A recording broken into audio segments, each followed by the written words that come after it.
Some nuances, I think it's fair to say that richer countries in general tend to be happier than poorer countries. And there are some ceiling effects and floor effects. But in general, it's better off to be rich than it is to be poor. And perhaps that's not a surprising finding. But it's also the case that richer countries tend to be less religious than poorer countries. And that seems to now elicit a paradox here. It is a paradox. So the paradox is that if we look at countries and their happiness levels, the happiest countries are the least religious countries. However, individuals, at least in religious societies, they tend to be happier. So how is this possible? The explanation that I think is the most compelling is that as societies become wealthier, they become existentially more secure, and as a result, people have more predictable and safer lives. As a result, people become less religious.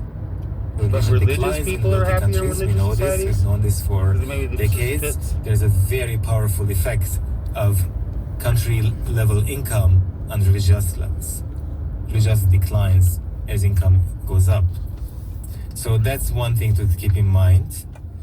The other thing that makes sense is that in places that don't have these features, life is not existentially secure, where there are high levels of poverty, infant mortality, income inequality levels, social safety nets are virtually absent. These are the conditions where religious beliefs and practices seem to give people the most benefit. So this is when and where people turn to religion to deal with these difficulties and the suffering that these conditions elicit. So in other words, if you're a poor person and a religious person, you might be better off in a poor country rather than in a rich country? That is the case. This is evidence from a large-scale study by Diana might fit into a religious culture and their colleagues, where they looked at precisely this paradox. The paradox that they were trying to explain was that you find that in wealthy countries, people who are struggling economically are well off, less happy and have less well-being than people who are struggling economically in poor countries.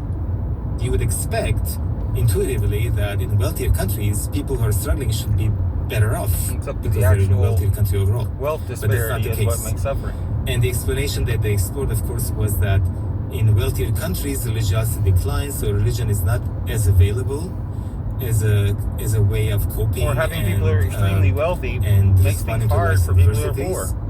But in poorer countries, income levels are lower, and people remain religious, and people turn to religion when they're struggling, and they get these benefits. Or there aren't people rich enough to take advantage of everybody to the levels that they do in rich countries. It's not like everyone's rich in rich countries. It's like rich people in rich countries. There's been a fair amount of work that's been done on the subject of meaning, not just happiness, but meaning.